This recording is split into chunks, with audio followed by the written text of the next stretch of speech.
మధ్యాహ్నం 1:17 take off అయిన 9 నిమిషాల వ్యవధిలోనే విమానం ప్రమాదానికి గురైంది.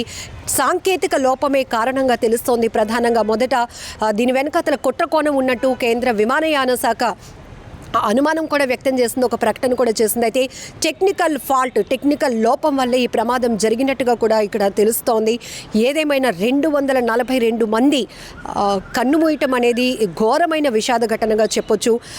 అహ్మదాబాద్ ఎయిర్పోర్ట్కి దగ్గరలో ఉన్నటువంటి ఒక మెడికల్ కాలేజ్ హాస్టల్ భవనంపై చెట్టును గుద్దుకొని ఈ విమానం ఒక్కసారిగా కుప్పకూలిపోయింది. దాంట్లో 1,20,000 లీటర్ల ఫ్యూయల్ ఉండటంతో ప్రమాద స్థాయి చాలా పెద్దగా మారింది అని చెప్పొచ్చు. దట్టమైన పొగలు వ్యాపించాయి, పెద్దగా మంటలు ఎగసి పడ్డాయి. పూర్తిగా అందులో ప్రయాణించిన వాళ్ళ పరిస్థితి ఏంటి అని ప్రతి ఒక్కరు కూడా ఆందోళన చెందినటువంటి పరిస్థితి. విమానంలో ప్రయాణిస్తున్న వారి గురించే కాదు, అందులో 242 మంది ప్రయాణికులతో పాటు 10 మంది సిబ్బంది, 2 పైలట్లు కూడా ఉన్నారు. దాంతో ఈ ప్రమాదం ఎక్కడైతే జరిగిందో ఆ ప్రదేశం జనావాసాల మధ్య, అక్కడ ఉన్నటువంటి ఒక హాస్పిటల్ కూడా ఉంది. అలాగే మెడికల్ కాలేజ్కి సంబంధించిన హాస్టల్ పై, ఆ భవనంపై ఈ ప్రమాదం జరగటం వల్ల మృతుల సంఖ్య మరింతగా పెరిగే అవకాశం ఉంటుందని అందరూ ఊహించాం. కానీ ఇప్పుడు అహ్మదాబాద్ సిపి జ్ఞానేంద్ర సింగ్ అఫీషియల్గా ఒక ప్రకటన చేసిన తర్వాత మాత్రం అసలు హోప్స్ కూడా లేకుండా పోయాయి.